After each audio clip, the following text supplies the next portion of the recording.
Restez connectés pour écouter cette prédication du pasteur Daniel Vindigny. Ce programme vous est proposé grâce au soutien des partenaires du ministère Salut pour le Monde et des abonnés de la chaîne YouTube du pasteur Daniel Vindigny. Le plan de Dieu pour nous commence par le salut.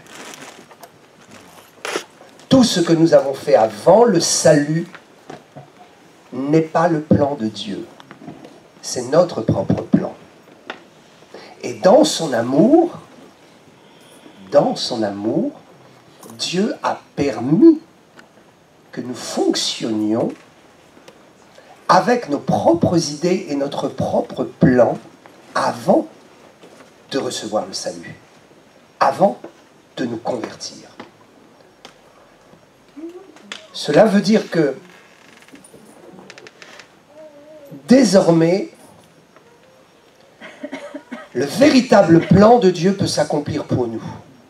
Si nous avons reçu le salut, que nous nous sommes convertis à Jésus-Christ. Non, je ne dis pas convertis à une religion. Certains me disent, mais moi je ne veux pas abandonner ma religion. Tu ferais bien d'abandonner ta religion, parce que ta religion ne t'emmènera pas au ciel. Si Jésus-Christ est pour toi une religion, je suis désolé, j'ai grand-peine pour ton âme. Tu seras très déçu au moment de ta mort. Et tu diras, j'ai loupé quelque chose. Nous ne t'offrons pas une nouvelle religion. Nous ne te proposons pas d'interchanger ta religion avec la nôtre. Nous te disons, abandonne la religion et sers un Dieu vivant. Abandonne la religion et convertis-toi à la personne ressuscitée d'entre les morts. La foi en Dieu, c'est l'attachement à Jésus-Christ. L'attachement à sa personne. Ok, comprenons. Quand vous lisez la Bible, vous allez découvrir différents niveaux de révélation. La Bible veut vous entraîner dans 7 différents niveaux, espaces. Des espaces où nous allons apprendre, où nous allons recevoir. Des espaces dans lesquels nous allons être transformés. Ça s'appelle la diversité de Dieu. Donc, je ne vais pas parler de ces 7 espaces, mais je voudrais juste en introduction vous dire une chose. C'est que lorsque vous lisez la Bible, vous pouvez la lire d'un point de vue historique. Parce que la Bible vous amène dans un espace historique. Et quand vous lisez dans l'espace historique, vous êtes béni. Parce que la Bible ne peut que vous bénir. Mais vous pouvez aussi voir un deuxième espace dans lequel vous êtes entraîné en lisant la parole. C'est le plan de Dieu.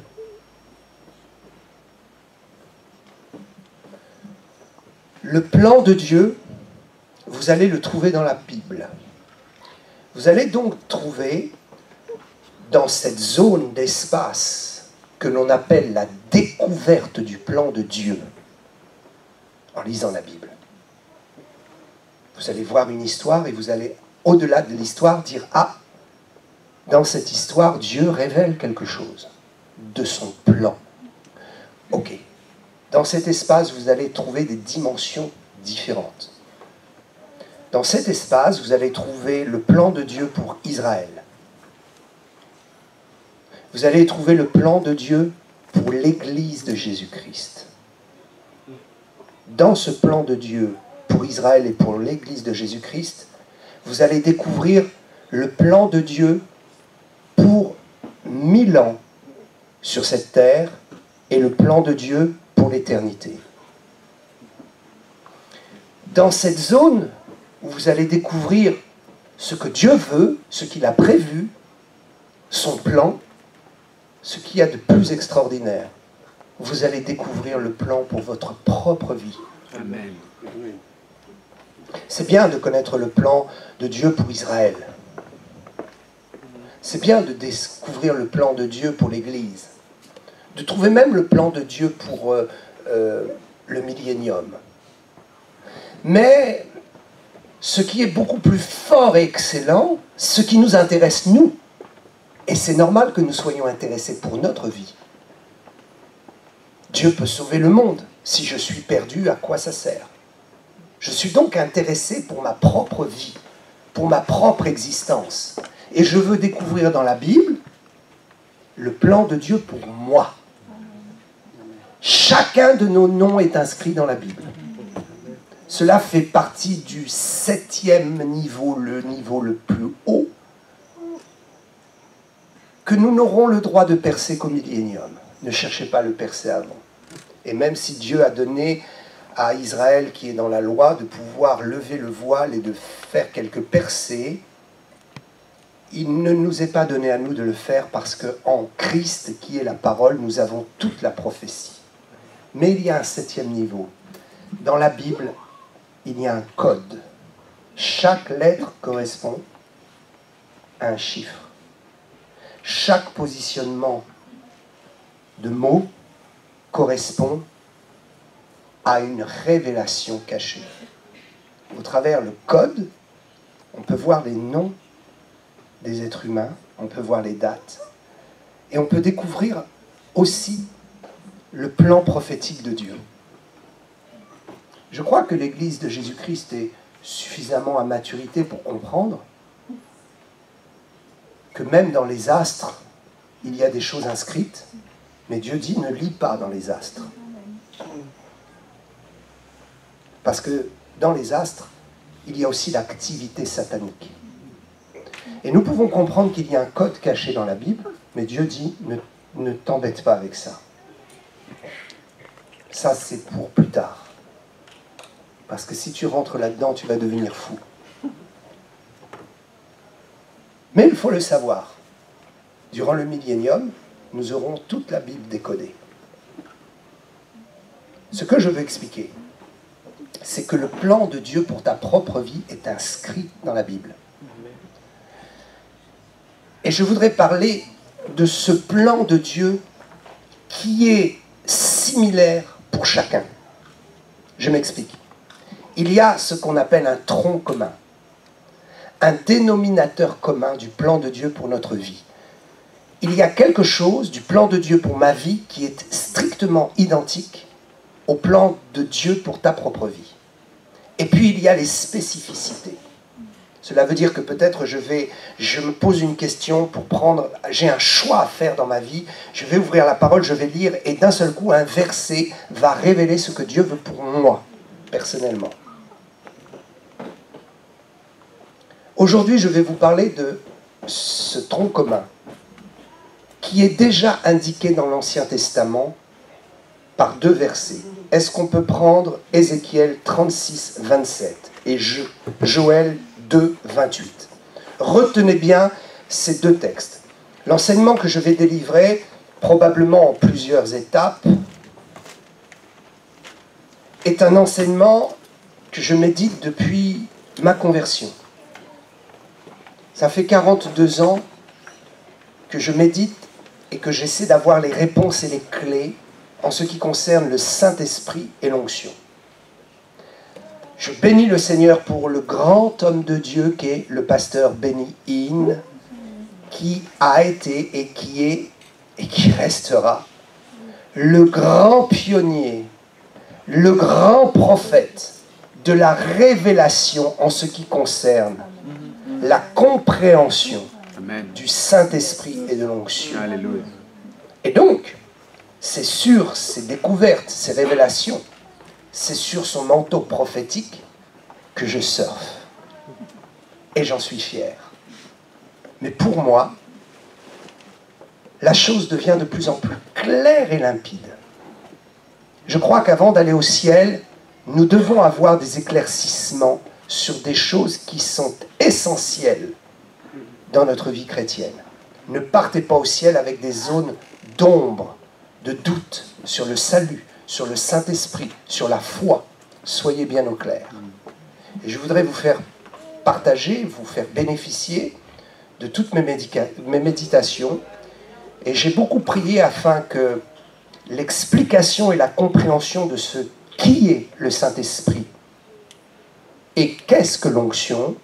J'ai prié afin que, dans le langage francophone, l'explication puisse être claire. Et que dans ce discours francophone, je puisse être libéré de toute chaîne de légalisme et de religiosité. Savez-vous que dans le plan de Dieu, pour vous, en ce qui concerne le Saint-Esprit et l'onction, le plus grand piège et le plus grand ennemi s'appelle religiosité. Vous ne pouvez pas aborder le sujet de l'onction sans mettre totalement de côté l'esprit cartésien religieux, l'esprit sectaire. Vous ne pourrez pas comprendre et vous ne pourrez pas être béni si vous ne crucifiez pas les réflexes de propre justice. Ce sont quoi les réflexes religieux?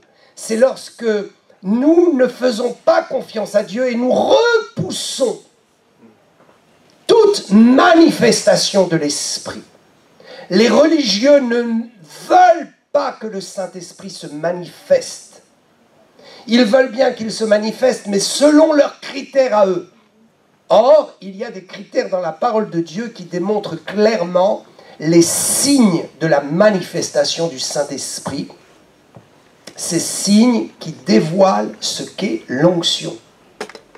Si donc vous êtes religieux et que vous n'admettez pas que le Saint-Esprit puisse électriser un corps, si vous n'admettez pas que le souffle de l'Esprit peut vous faire chanceler, si vous n'admettez pas que le souffle de l'Esprit puisse vous faire rire aux éclats comme vous n'avez jamais ri auparavant, Amen.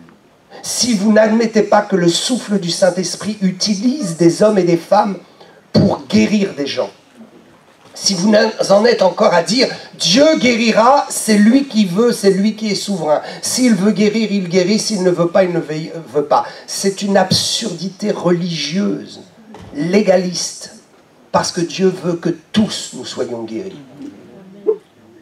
De la même façon qu'il veut que tous nous soyons sauvés. Pourquoi mettre le salut au-dessus et étouffer la guérison?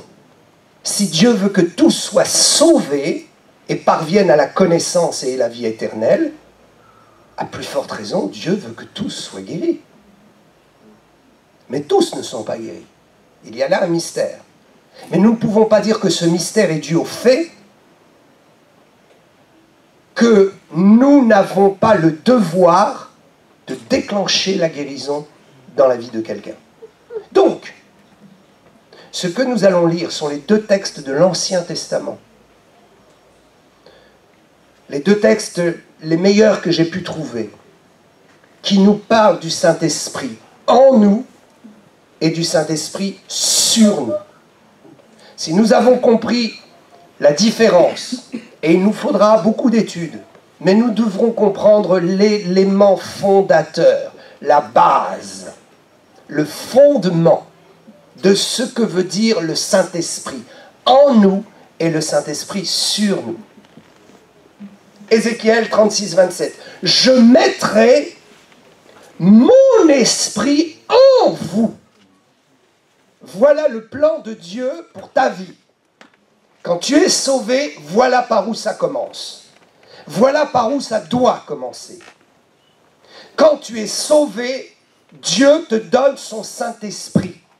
Quand tu nais de nouveau, il met en toi son esprit. C'est une chose acquise, parce que c'est une promesse. Je mettrai mon esprit en vous et je ferai en sorte que vous suiviez mes ordonnances et que vous obéissiez et pratiquiez mes lois. Comment je vais obéir à Dieu lorsque je suis né de nouveau? Comment je vais, en tant que racheté de Dieu, enfant du Dieu vivant, sauvé pour l'éternité? Comment je vais maintenant marcher en sainteté de vie? Ce n'est pas ma marche en sainteté de vie qui me donne le salut. Non, non, non.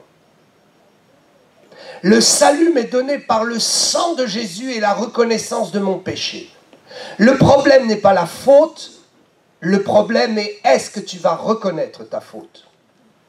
Dieu a réglé le problème de la faute, mais il n'a pas réglé le problème de ta décision. Le libre choix demeure malgré le sang qui a coulé. Dieu a mis l'argent sur la table, il a payé la rançon, mais il ne t'a pas forcé à l'accepter.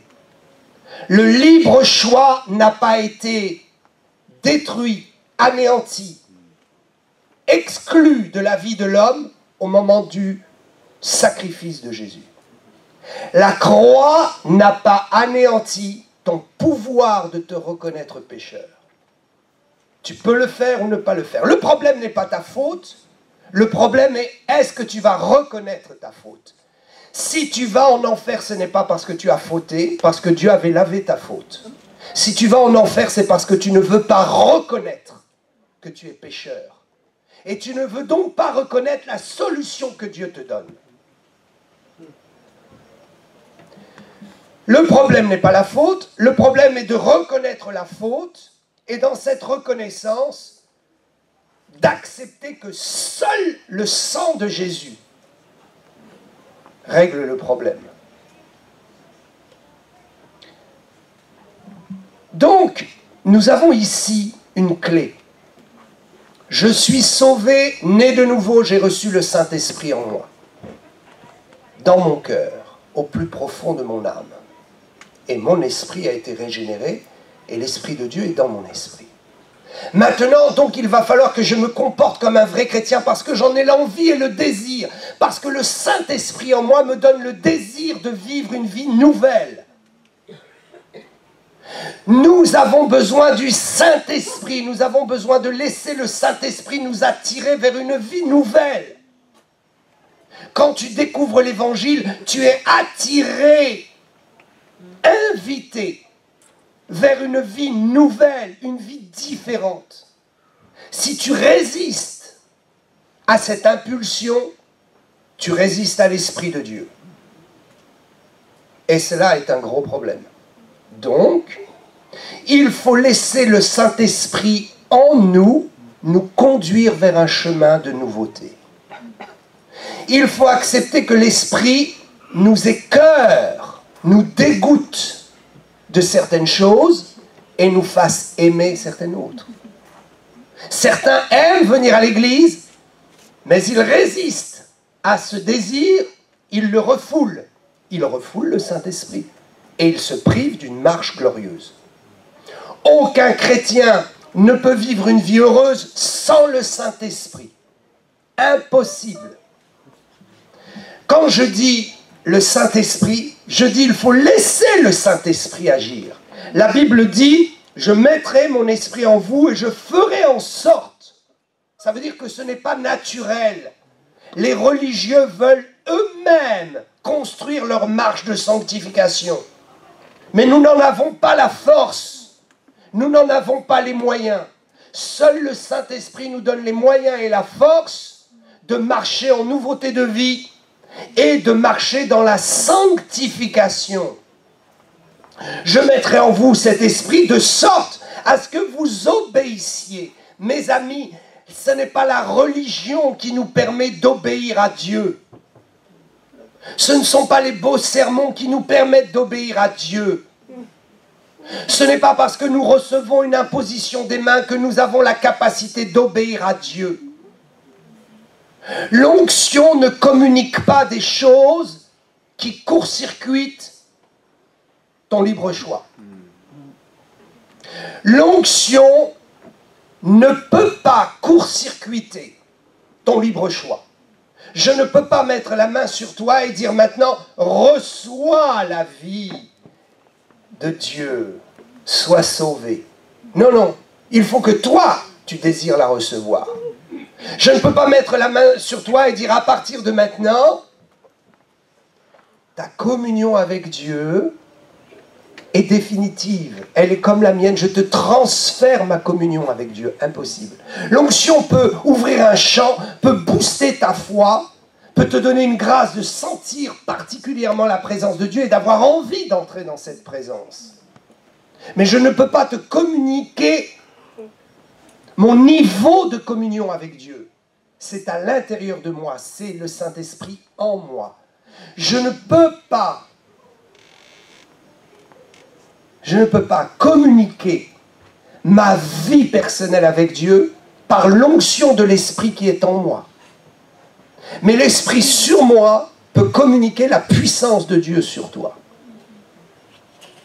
Je mettrai mon esprit afin que vous obéissiez, que vous suiviez mes ordonnances. Donc, ce n'est pas la religion qui va te permettre de suivre le Seigneur.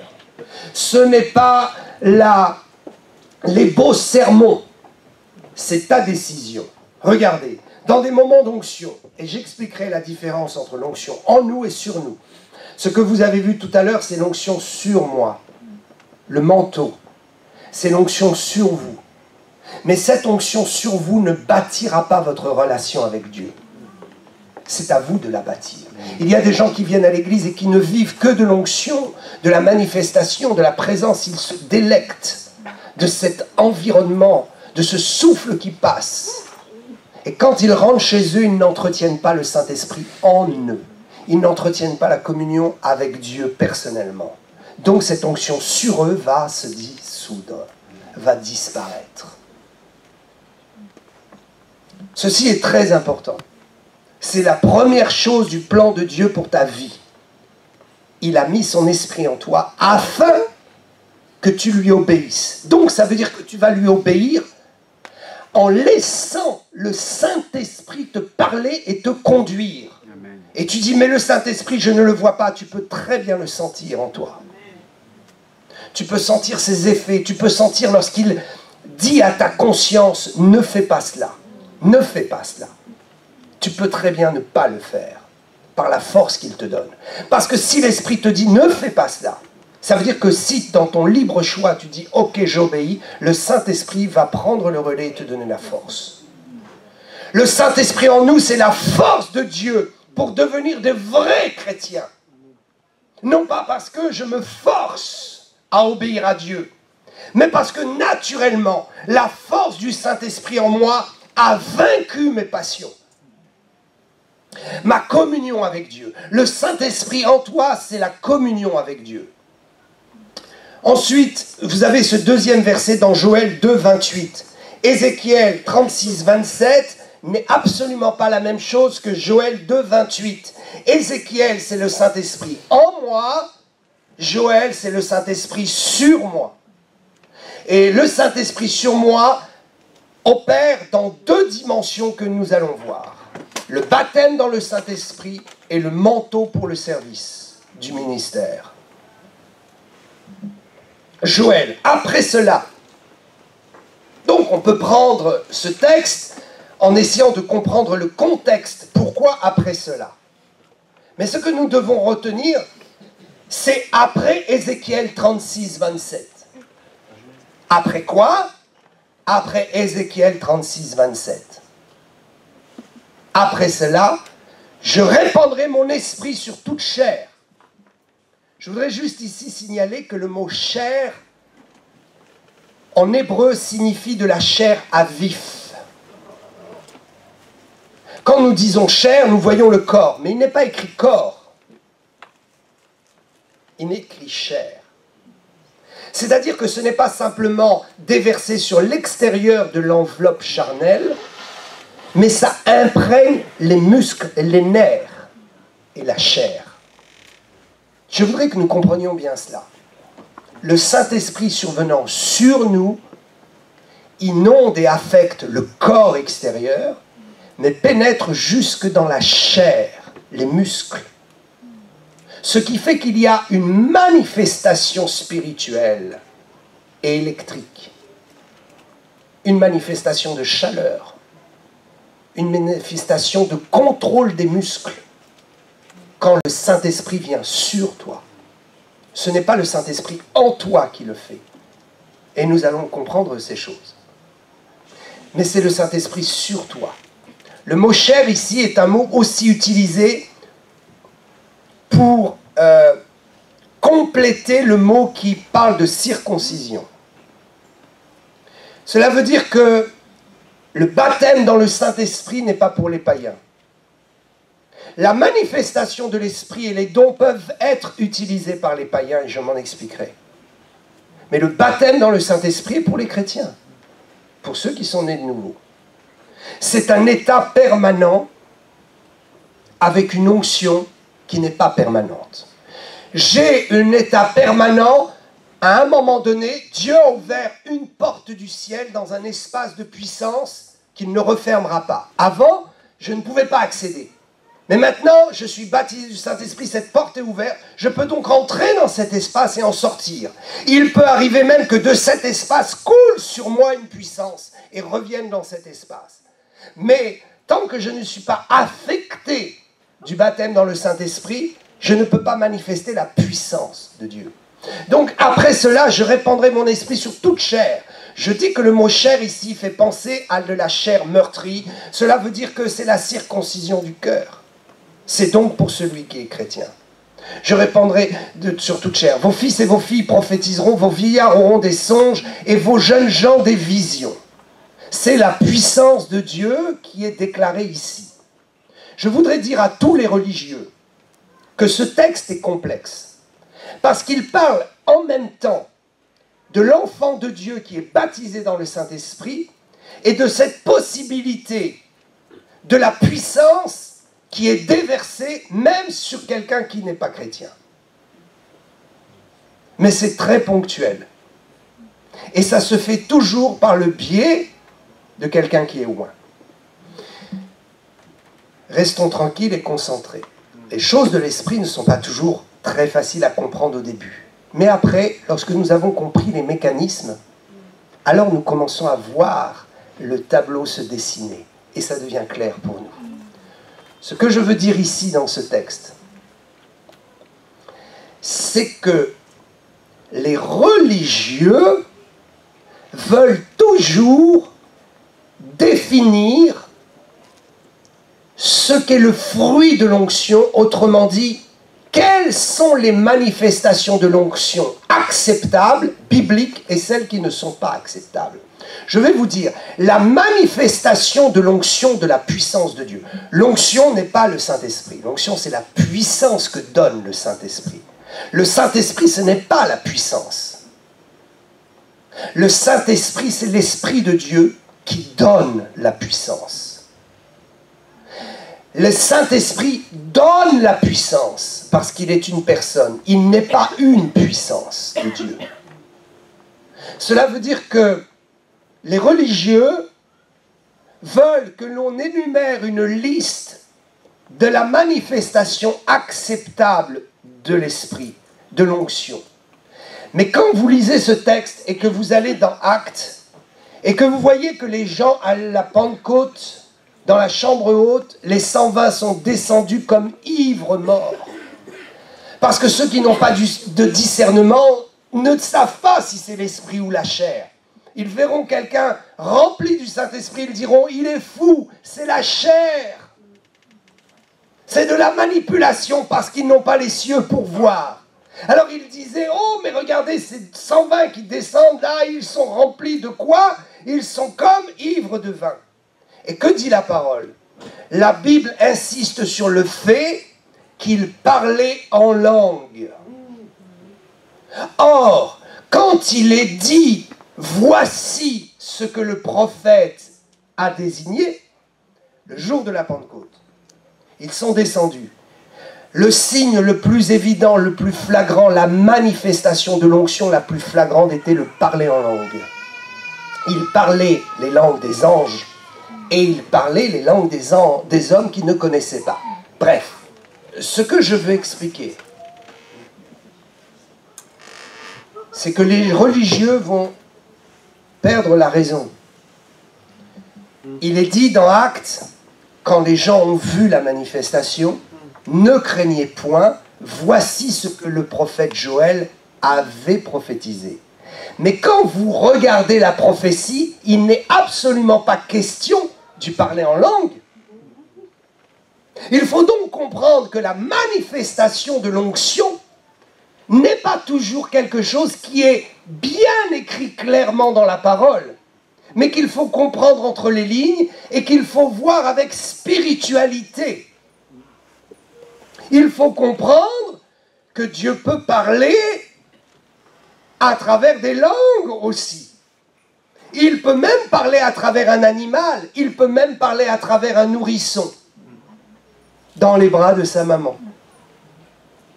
Donc, le Saint-Esprit est répandu sur nous pour la manifestation de la puissance de Dieu, et cette manifestation est souvent obscure.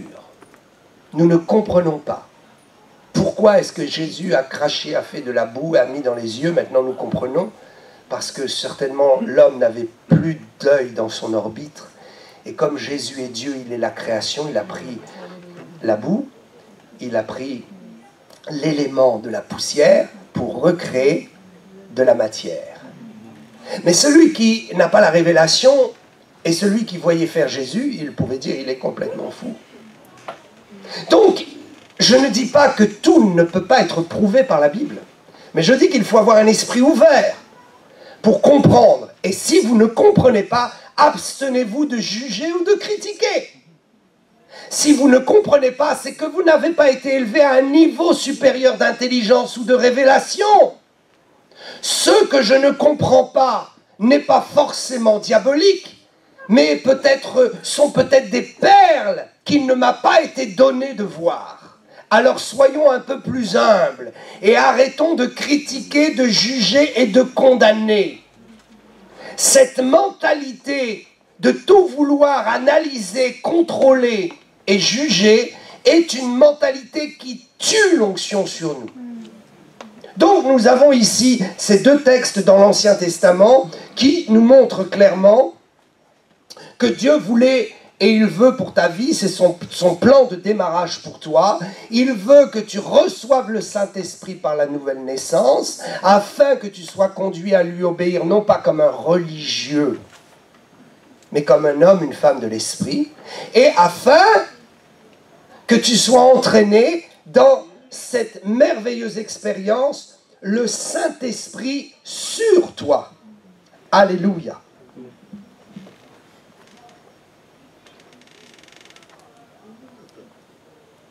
Je voudrais, parce que l'heure avance et je pense que je prendrai un autre temps pour cela, mettre maintenant en parallèle les textes qui sont les plus importants, qui nous parlent du Saint-Esprit en nous et sur nous. Il y a le Saint-Esprit en nous et avec nous. C'est la même chose. Si l'Esprit de Jésus est en toi, si Jésus est dans ton cœur, il est avec toi. Pourquoi? Parce que c'est une question d'omniprésence. Et c'est une question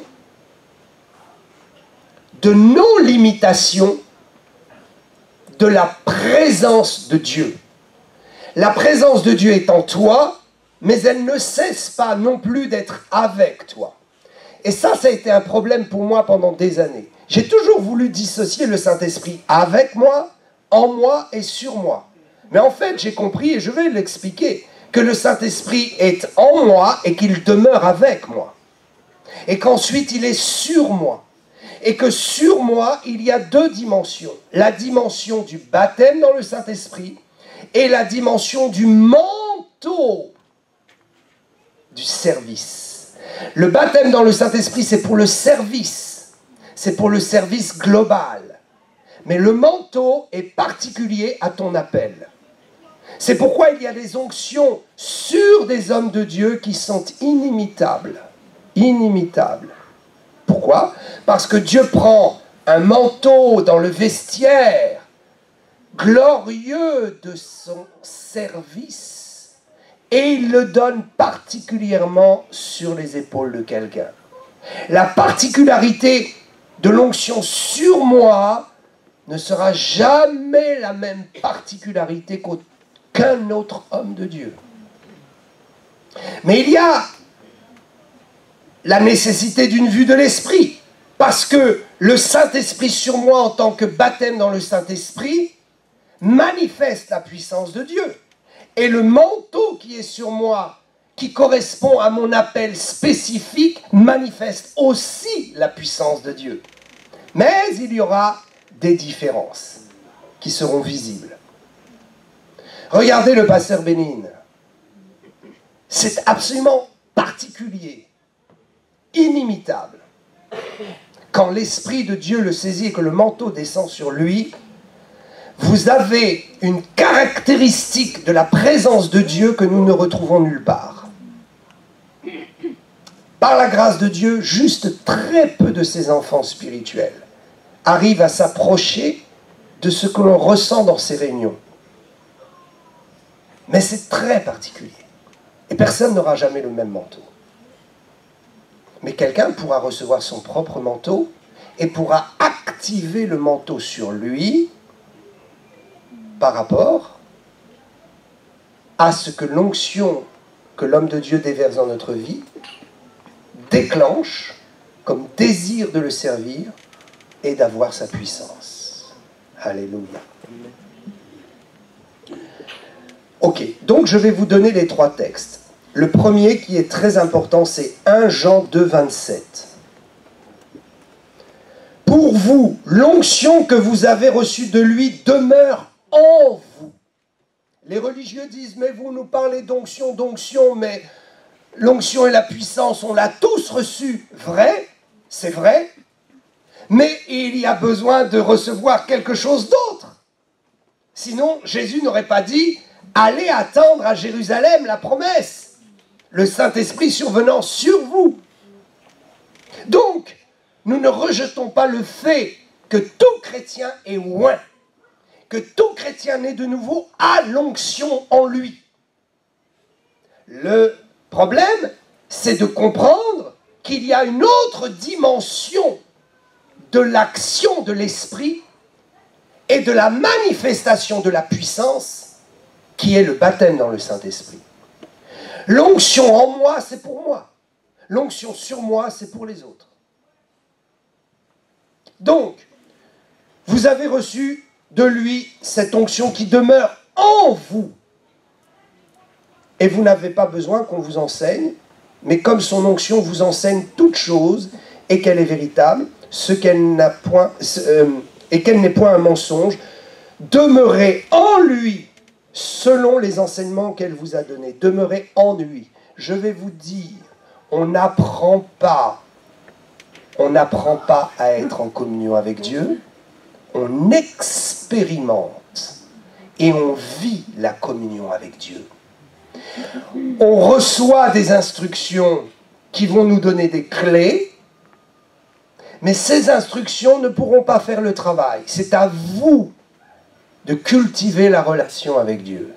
C'est à vous de cultiver votre propre relation. L'onction en vous, c'est quoi? C'est le Saint-Esprit en vous, en moi, qui me conduit vers la communion avec Dieu. Nous allons voir cela. Je voudrais citer un deuxième texte qui est en parallèle avec celui-là, mais qui n'est pas le verset clé, mais il nous aide à comprendre ce texte. Jean 14, 16, 17. « Et moi, je prierai le Père, et il vous donnera un autre consolateur, afin qu'il demeure éternellement avec vous. » Personne à cette époque n'était né de nouveau. Il a fallu attendre la résurrection pour que quelqu'un puisse naître de nouveau. Dans l'Ancien Testament, il n'y avait pas de nouvelle naissance. C'est pourquoi ils ne pouvaient pas comprendre les choses comme nous les comprenons. Ils ne pouvaient pas avoir l'intimité avec Dieu comme nous avons l'intimité avec Dieu. Donc le Saint-Esprit en vous, à la nouvelle naissance, déclenche une onction. L'onction, c'est la puissance, la manifestation. Quelle est cette puissance? C'est une puissance pour faire de vous de bons chrétiens et de vrais chrétiens. Ce n'est pas une puissance pour guérir les malades. Waouh, pasteur. Non, je voudrais que nous soyons très clairs à ce sujet. Le Saint-Esprit en vous n'est pas une puissance pour le service, n'est pas une puissance pour guérir un paralytique. Le Saint-Esprit en vous est la puissance et la manifestation de l'onction pour votre communion et votre marche avec Dieu, ce qui demeurera éternellement. C'est pourquoi il est écrit, afin qu'il demeure éternellement avec vous. l'esprit de vérité que le monde ne peut recevoir parce qu'il ne le voit point et ne le connaît point. Mais vous, vous le connaissez car il demeure avec vous et il sera en vous. Jésus disait, regardez, par ma présence, le Saint-Esprit est avec vous. Je suis avec vous. Et je serai avec vous jusqu'à la fin du monde. Je ne vous quitterai jamais. Aujourd'hui, je suis avec vous physiquement, mais demain, je serai mort et ressuscité. Je viendrai par mon esprit, je serai toujours avec vous. Le chrétien a toujours Jésus avec lui. Même s'il met ses pieds en enfer, Jésus est avec lui. Arrêtons ces sottises de dire quand je dépasse la limitation de vitesse, Jésus sort de la voiture. Arrêtons ces âneries. C'est un blasphème contre cette parole qui dit « Je serai éternellement avec vous ». Que la protection de Dieu ne soit plus avec vous est une chose. Mais Jésus est toujours là. Et vous pouvez toujours vous rattraper. Toujours, toujours. L'esprit de vérité demeure avec vous et il sera en vous. Ça veut dire que quand je vais mourir et ressusciter, alors l'esprit qui est avec vous pourra pénétrer en vous. Et il demeurera avec vous et en vous. Et il sera avec vous pour l'éternité. Parce qu'au ciel, le Saint-Esprit en nous ne travaillera plus pour notre édification. Waouh! Le Saint-Esprit en nous au ciel ne travaillera plus dans l'onction. Cette onction qui est une onction de sanctification. L'onction en moi, c'est pour ma marche. L'onction en moi, c'est pour ma sanctification. Je mettrai un esprit en vous afin que vous obéissiez à mes commandements, afin que vous puissiez vous sanctifier, afin que vous puissiez établir une relation, une communion intime avec moi. La manifestation inexistante de la puissance de Dieu à l'extérieur ne définit pas un manque d'onction et de puissance intérieure dans sa communion avec Dieu. Plus nous allons entrer en communion avec lui et plus nous allons attirer le manteau, c'est certain. Mais il ne faut pas confondre les choses. Ce n'est pas parce que je manque de puissance que je suis un mauvais chrétien. Je dois avoir la puissance pour le témoignage et pour booster ma foi. Et parce que ma puissance est le résultat de ma communion. Mais qu'on ne vienne pas déshonorer un enfant de Dieu, se moquer de lui, le désapprouver et se moquer parce qu'il manque de puissance. L'onction en nous est la plus merveilleuse des choses. Et elle attirera l'onction sur nous, car c'est notre destinée. Nous sommes destinés à cela. Je prends un autre texte, Actes 1:8. Le premier texte, 1 Jean 2:27, est à mettre en parallèle avec Ézéchiel. Acte 1:8 est à mettre en parallèle avec Joël. Ok. Vous recevrez une puissance. Il n'est pas dit, vous recevrez la puissance du Saint-Esprit, ou de l'Esprit, ou l'Esprit, la puissance. Non, il est dit, vous recevrez une puissance, le Saint-Esprit survenant. Le Saint-Esprit donne la puissance. Le Saint-Esprit vient sur nous et la puissance est donnée. Et vous serez mes témoins. La puissance sur nous est donnée pour être des témoins, pour l'œuvre de Dieu, pour le travail. Personne ne peut être un vrai témoin s'il n'a pas la puissance sur lui. C'est pourquoi nous devons comprendre que de dissocier la puissance en nous et sur nous est une aberration. Nous comprenons que quelqu'un peut avoir l'onction en lui et ne pas avoir la puissance sur lui. C'est une anomalie, mais il est sauvé. Et il sera peut-être un très bon chrétien. Mais ce que je veux dire, c'est que ce n'est pas parce que l'onction en nous garantit le salut que nous devons nous priver de l'onction sur nous. Parce que si l'onction en nous garantit le salut, l'onction sur nous garantit le témoignage et le service. Et il n'y a personne qui puisse être vraiment témoin de Jésus si l'onction n'est pas sur lui, s'il n'a pas la puissance de Dieu sur lui.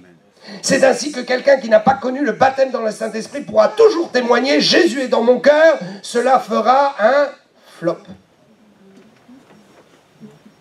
C'est pourquoi il pourra toujours prier pour les malades, ça ne marchera pas, il dira « Oh, si Dieu veut te guérir, il te guérira, moi je n'y suis pour rien, mensonge ».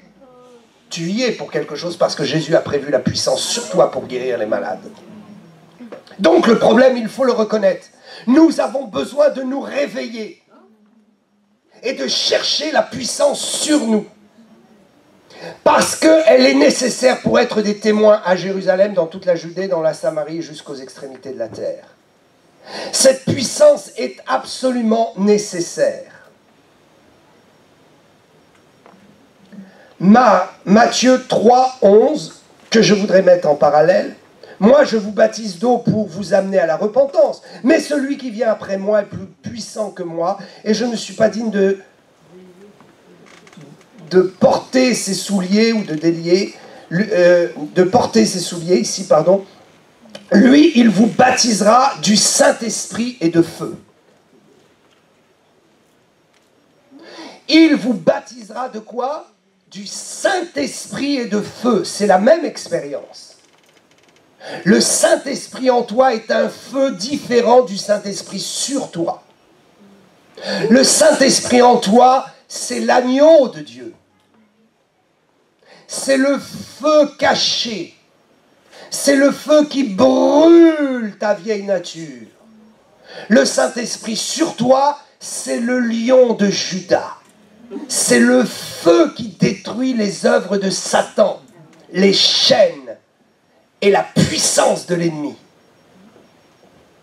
Le Saint-Esprit en moi me rend différent du Saint-Esprit sur moi.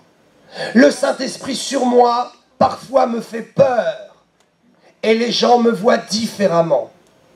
Le Saint-Esprit en moi fait que le chrétien me voit comme un brave pote, un ami. Mais quand le Saint-Esprit est sur moi et que le feu du lion de Juda apparaît, ce même chrétien ne comprend plus et ne voit plus la même personne. Parce qu'il n'est pas spirituel. Le Saint-Esprit sur moi est un manteau qui me donne le pouvoir de détruire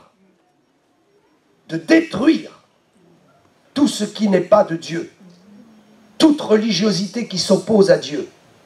Mais le Saint-Esprit en moi, c'est l'amour, la paix, la bénignité, la patience. Vous savez, ce qui est le plus dur, je le disais récemment, ce qui est le plus dur, ce n'est pas d'être ferme ou d'être rempli d'amour. Ce qui est le plus dur, c'est d'être les deux à la fois. Regardez les pasteurs, ils sont ou trop durs ou trop laxistes. Le problème de l'être humain, c'est cela. Ou il est agneau, ou il est lion. Mais il est incapable d'être en même temps l'agneau et le lion. Jésus avait cette capacité de manifester la nature de l'agneau quand il le fallait, et une seconde après de manifester la nature du lion quand il le fallait. Il était capable d'être dur avec ceux avec qui il fallait être dur, et il était capable d'être tendre avec ceux à qui il fallait être tendre. Avec qui? Il faut le discernement de l'esprit. Vous pouvez voir quelqu'un et vous dire « Oh, vu la tête de cette personne, si je suis dur, je vais la casser. » Mais le Saint-Esprit lui dit « Sois un lion, parce que ce n'est qu'une apparence. Et pour la sauver, il faut de la fermeté. » Et d'autres moments, vous verrez quelqu'un où vous direz « Oh là, lui, il est vraiment très sensible. Il faut beaucoup d'amour, il faut le prendre avec des pincettes et en fait, il faudra la fermeté. » Et d'autres, vous direz, oh, celui-là, il faut être ferme. Mais en fait, derrière une apparence, vous allez détruire un cœur. Vous allez voir quelqu'un qui sait ce qu'il veut, qui a un visage, qui représente et qui vous parle comme ça, mais à l'intérieur, c'est une blessure et une plaie ouverte. Et si vous n'êtes pas dans l'esprit, Vous allez être le lion face à une situation où il faudra être l'agneau. Parce qu'il faut voir au-delà de l'apparence. Il faut voir au-delà de l'esprit humain. Il faut voir les choses spirituelles. Il m'est arrivé d'être très doux et plein d'amour avec des gens qui apparemment avaient besoin d'une bonne fessée. Et je ne regrette pas. Parce que si je l'avais fait, je les aurais détruits. Leur cœur était une plaie ouverte, cachée par une cuirasse humaine. Et d'autres qui viennent avec un esprit très mielleux. Oh, pasteur. Et cela, vous vous dites, pour les sauver, il faut que je sois un lion. Jésus était capable de cela. Le Saint-Esprit en moi me donne la capacité de Jésus agneau. Le Saint-Esprit sur moi me donne la capacité de Jésus lion de Juda, qui est capable de renverser les tables des marchands devant le temple et de ne créer aucun problème pour le royaume de Dieu. De ne créer quoi? Aucun problème pour le royaume de Dieu. Est-ce que sa discipline, sa dureté ce jour-là a causé un problème au royaume des cieux? Absolument pas. Cela a résolu un problème. Alléluia. Ok, l'heure tourne, je vais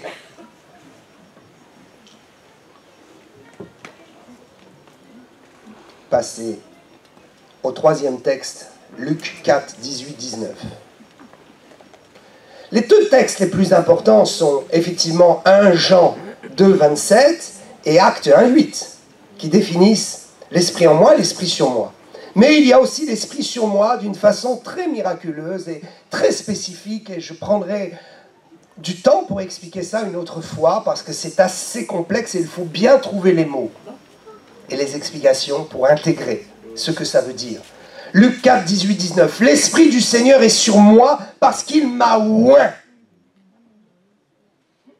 Il ne m'a pas rempli. Il n'est pas venu en moi, il m'a oint. C'est quoi être oint? C'est recevoir une substance sur soi. Je suis oint de l'huile, c'est-à-dire qu'on verse l'huile sur moi.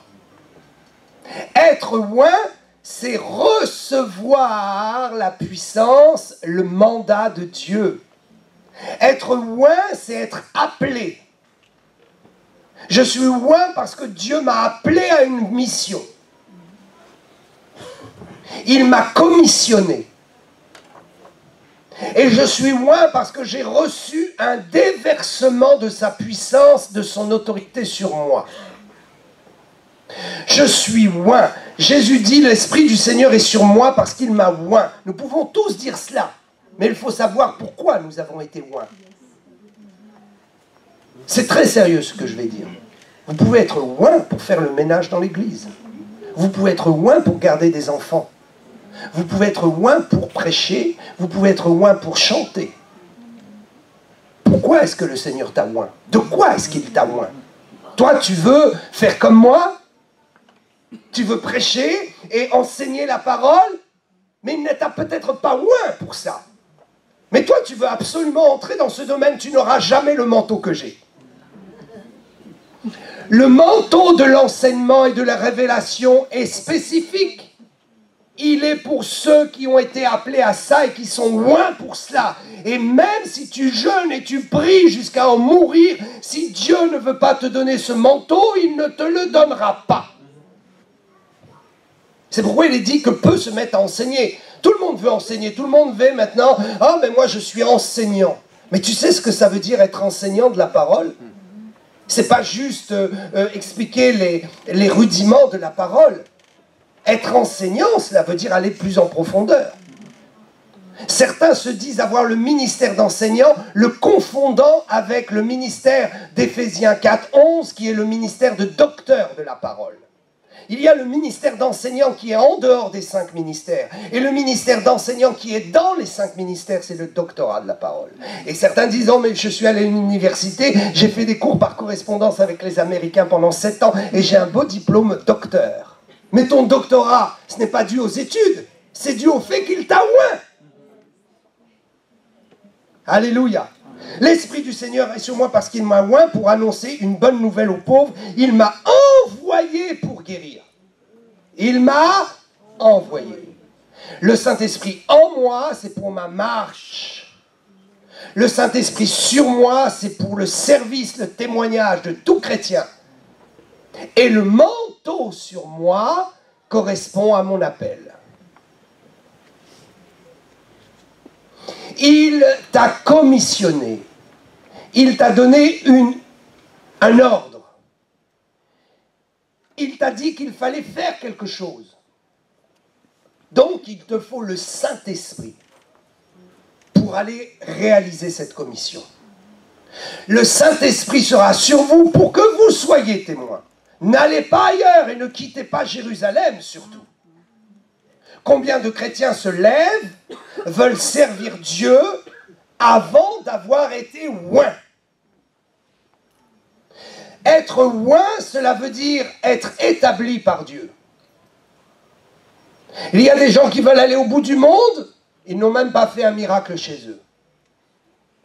Ils veulent aller au bout du monde, ils n'ont même pas reçu l'onction. Il faut recevoir l'onction. Il faut recevoir son manteau. Le manteau est quelque chose de très spécial. Le manteau est quelque chose que Dieu prend du vestiaire très saint de sa présence et de la capacité de son service.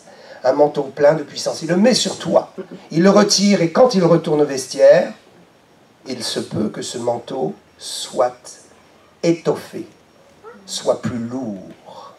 Et quand tu le reprends, tu dis « Oh, ce n'est pas le même manteau. » Oui, c'est le même manteau, il est plus lourd, mon ami.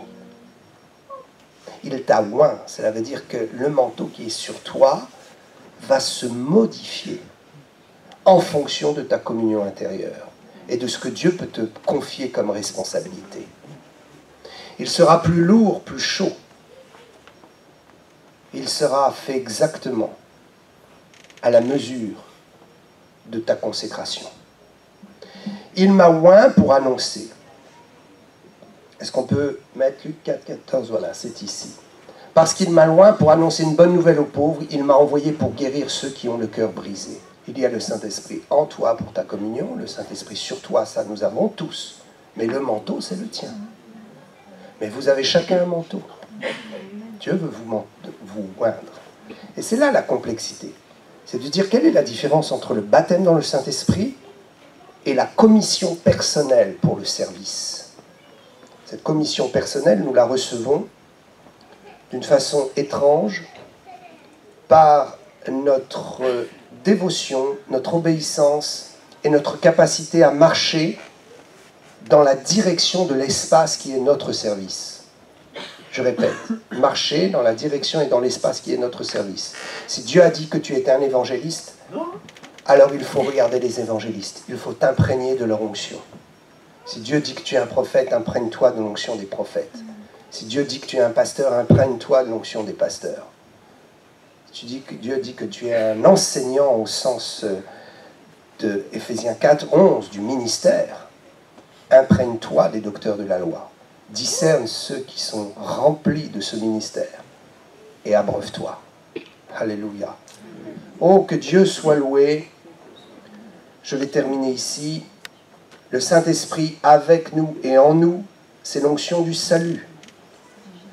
Le Saint-Esprit sur nous, c'est l'onction du lion, de l'autorité, nous l'avons vu. Et l'onction des 5 ministères, ou l'onction de mon appel, c'est l'onction royale. C'est l'onction royale.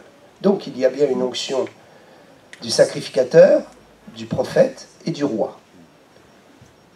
C'est ici la complexité. Nous avons 3 dimensions. Le sacrificateur, le prophète et le roi. S'il n'y a que 2 dimensions de l'onction, on a un problème. Le Saint-Esprit en moi et sur moi, ce n'est que 2 dimensions. Où est la 3e dimension? La 3e dimension, elle est spécifique à ton appel. C'est l'onction de la royauté que Dieu te donne. Il te donne d'être roi et de régner dans un espace. Peut-être dans un espace qui s'appelle les paralytiques. Peut-être dans un espace qui s'appelle les perdus, les drogués. Peut-être dans un espace qui s'appelle les Chinois, les Américains, les Africains, les Français. Un espace que Dieu te donne. Alléluia. Alléluia. Si vous êtes juste de passage aujourd'hui, sachez que vous pourrez retrouver ces vidéos sur YouTube. Partagez-les un maximum. Je ne dis pas ça pour moi, je dis parce qu'il y a une urgence aujourd'hui. Personne en France n'explique vraiment ce qu'est la dimension de l'esprit. On en parle, mais on en parle avec un langage qui est si pauvre. Je ne dénigre personne et je ne jette la pierre à personne. Moi-même, il m'a fallu 40 ans avant de pouvoir comprendre certains mécanismes. Mais aujourd'hui, je voudrais vraiment le dispenser largement. Et je voudrais être la synthèse de tous ces grands hommes de Dieu américains qui n'ont peut-être pas le langage français pour expliquer les choses, mais en tout cas, je veux m'inspirer de leurs travaux, de leurs recherches, de leurs découvertes, de leur inspiration, de leurs révélations, pour que enfin le peuple français soit libéré de toute religiosité et qu'enfin le Saint-Esprit étant une personne, ce ne soit plus un discours théologique, mais ce soit une réalité dans l'Église. Vous et moi, nous allons réussir. Vous et moi, nous allons aller au ciel. Vous et moi, nous allons connaître bientôt les manteaux qui vont descendre avec puissance. Nous sommes baptisés dans le Saint-Esprit, mais nous allons recevoir des manteaux extraordinaires. Il y en a déjà qui sont posés. There is power in the name of Jesus.